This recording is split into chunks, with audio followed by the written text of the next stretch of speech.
I had a black lab when I was growing up. Let me show you a picture. I'm like, I don't know if you're gonna, I can't see the picture.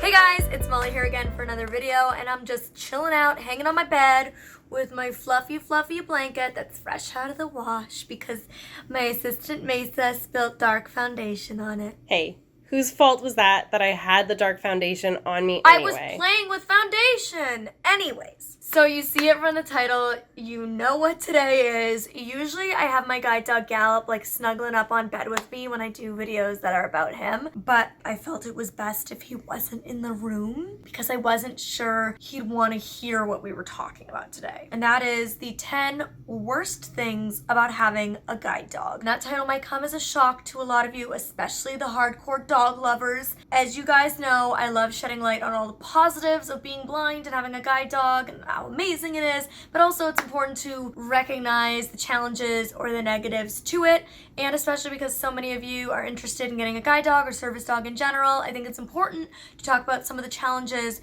that you might face. Also, huge disclaimer, I'm on my second guide dog. I've been a guide dog user for, it'll be 12 years this July. Obviously, to me, no amount of negatives could outweigh the positive change that both my dog Gypsy and now my dog Gallop have made to my life. No matter what, I personally am a hardcore guide dog user and will always choose a guide dog over a cane. If you're a hardcore cane user, like, more power to you. As a blind person, we all have different ways we like to navigate the world, and using a guide dog versus a cane are totally different forms of navigation. And I will definitely do a video hopefully soon coming up on my cane skills as a dedicated video and my guide dog skills as a dedicated video, so you can actually see us work in action. So stay tuned, subscribe, hit the notification bell, give it a thumbs up to let me know that you want to see that video, and it'll be coming for sure. Yeah, I will always choose my guide dogs. So even though I recognize that these negatives exist, they certainly do not outweigh the countless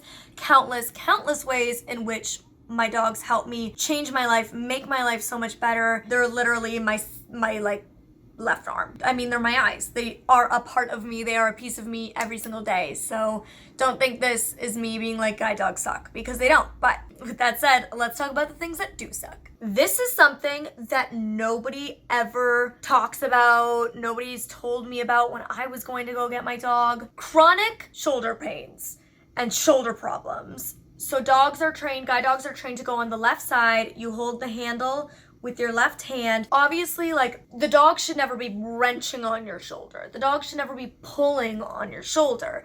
So it's not that I have shoulder pains from being pulled by any means, because Gallop, if you know him, he's so damn gentle and refuses to walk fast. So he's never ever like pulling on me. Your shoulder is always placed forward because the dog is always walking slightly ahead of you and putting tension, just a little bit of tension, into the handle.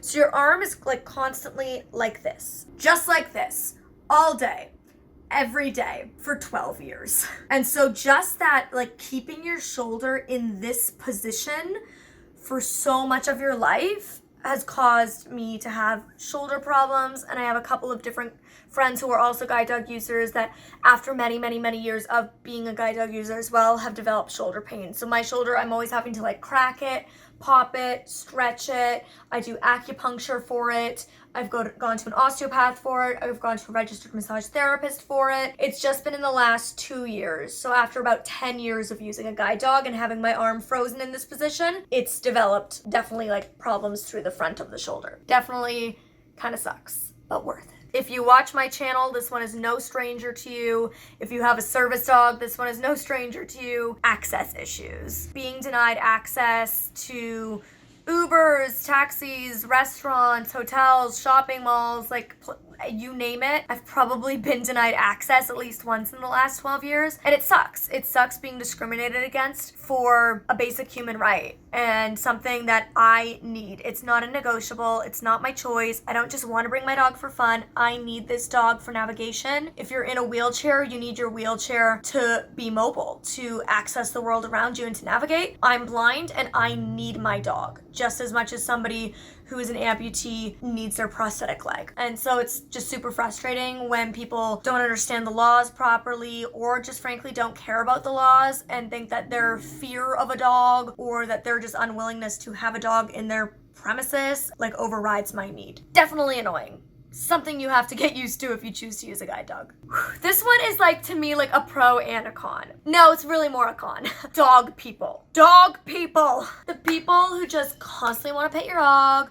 The ones that are like, they'll pet my dog while saying like, I know I shouldn't be petting him. Yes, so stop petting him, you selfish human. It's like that you're, or like the people who I'm like just trying to stand in line and order my Starbucks and they're like, I had a black lab when I was growing up.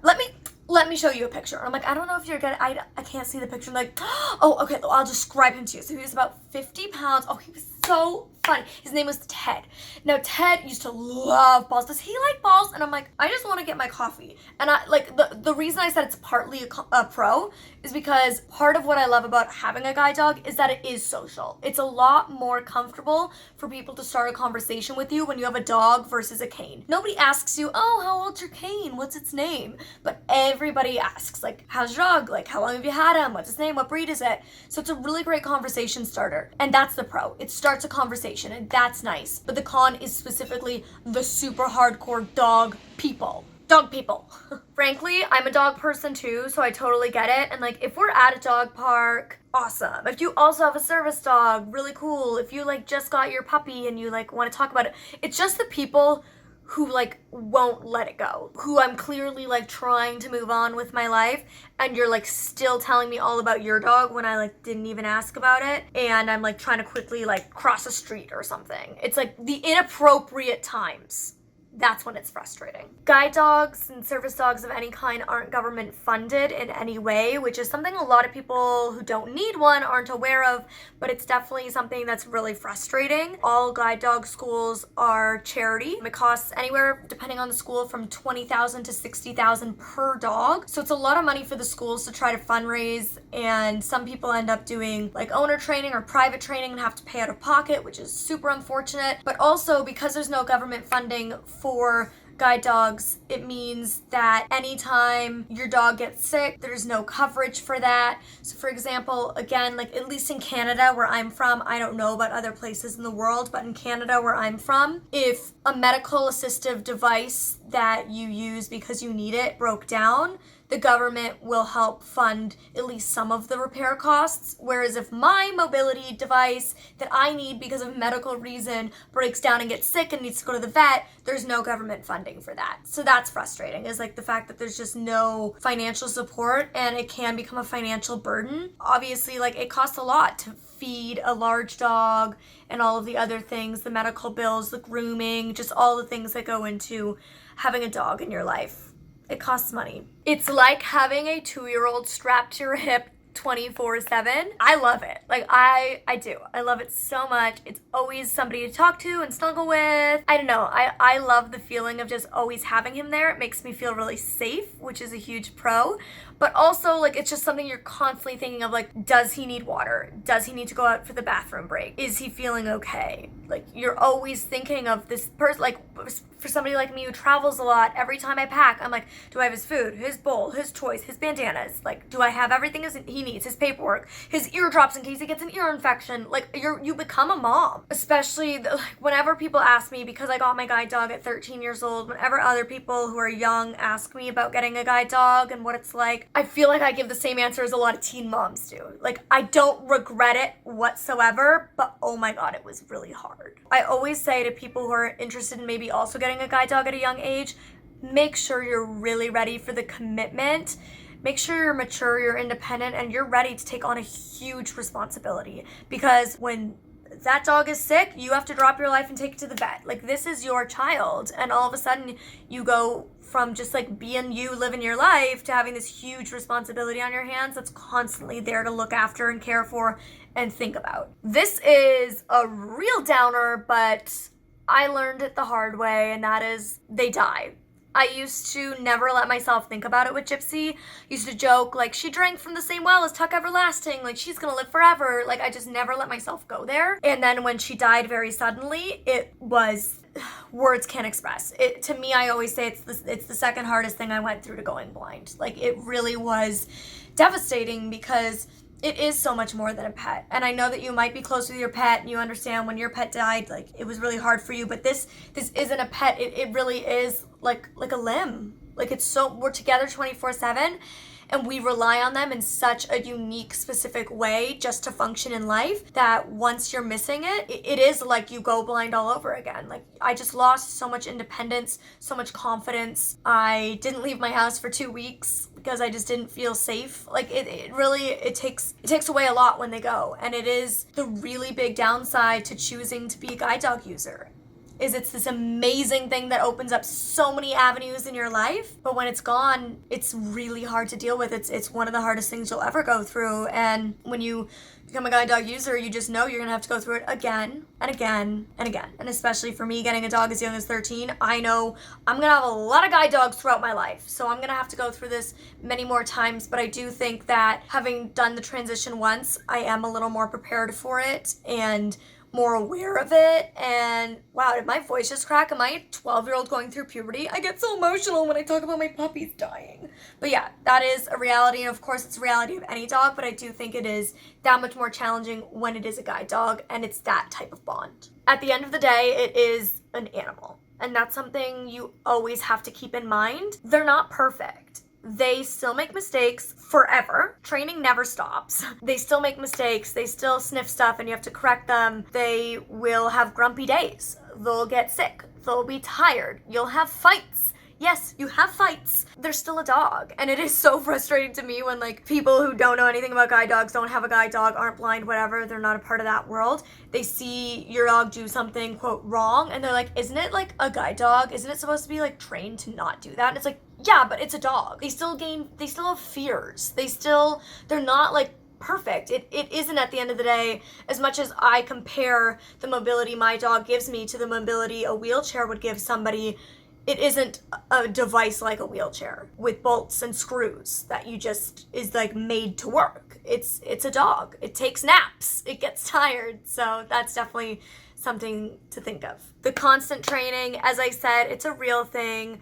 You don't just get to go like pick up this perfect dog and bring it home. If you want a good guide dog, you have to be committed to keeping up that training, to keeping on top of the dog, to practicing things, to remembering to correct every time they make a mistake. And you have to make sure that you're surrounding yourself with people who are also going to follow the rules, who aren't going to corrupt or ruin the training for you. And it can be hard to, always be reminding all of those around you to think of the things they are not supposed to do. On a lighter note, your left thigh will forever be covered in dog hair. That's just a fact. I mean, everything will be, but in particular, that left thigh, when they're walking right beside you all the time, it's a lot of hair. My friends, I'll sit down and they'll start like picking all the hair off my pants, and I'm like, don't bother. The moment I stand up and walk 5 feet, all of hair on me again. And Gallop, thankfully, isn't even a big shedder. And I love that he's black, and Gypsy was black too because I wear a lot of black bottoms. But nonetheless, you're still gonna have hair on you. It just happens. Other people's opinions. It can be really difficult. There's people who are like super against service dogs. Those like hardcore vegan PETA people who just like think that it's cruel and don't understand that these dogs truly love what they do. There's always going to be people who have opinions on whether like the training is done right or you're correcting them okay. And let me just tell you, like, we're properly trained on how to correct our dogs in a way that does not hurt them. But a lot of people will just see us do it and think, oh my God, they're like being mean to their dog or something. But we're looking at you with your dog and you're correcting it by going, oh, you cannot do that. That's a no. And I'm like, the dog thinks you're rewarding it. I just want to like take over and train everybody else's dogs because I know how to train. I've been taught by professional trainers how to train a dog, how to correct them safely and effectively, how to keep the dog, always being challenged and all of these things. So it can be frustrating having to deal with like other people's opinions on what you're doing with you and your dog. Access issues, but in terms of like the dog. So there's just certain places that you can't take your service dog or guide dog. I mean, legally you can, but logistically it's challenging. Going to an amusement park, if you want to go on a roller coaster and so do all your friends, well, the dog can't go on the roller coaster, so somebody's gonna have to stay off and hold the dog. Or there's just certain activities where you can't use the dog or be with the dog. Even like for me, I often will leave him home, not always, but sometimes often. I used to do it more actually. Now I bring him usually. But like movie theaters, because it was like, okay, I walk 10 steps where he's guiding me, and then he lays on a dirty, sticky floor with popcorn remnants all over it, all for like 2 hours, and then we walk 10 feet to the car. The movie theater near me is really clean, so now I bring him. But like I used to not bring him to like a dirty movie theater because it's just pointless. So then it's like, okay, is there somebody home to take care of the dog? Because you don't want to leave a dog like this like alone for too long because they're so used to being with people 24/7. It's like not good to leave them at home alone too much. So you just always, again, like have to think about, can I bring the dog here? Is there somebody who can hold the dog when I can't use it? Is there somebody who will watch the dog? Just always thinking about that. All right, there we have it. I don't know if you guys could tell, like the sun is going down, so I feel like my lighting is probably slowly fading, and that's a good time to wrap this stuff up. Again, all that said, my dog is so worth it. I love him. You might think that a lot of these apply to having a dog as a pet as well, but as much as they do, they don't, because it's like that, but you're home with your pet like the 5 hours in the evening and the 1 hour before you go to work every day, whereas we're with our dog 24/7 and always bringing them with us. So it's like that challenge as a pet owner amplified so much more. But again, like I would never trade it for the world. I love my Gyps, my Gallop. They're just amazing. So I'll leave the Mira Foundation where I got my dog linked down below, as well as some other information about guide dogs. I hope you enjoyed this video, and I'll see you next time. Bye!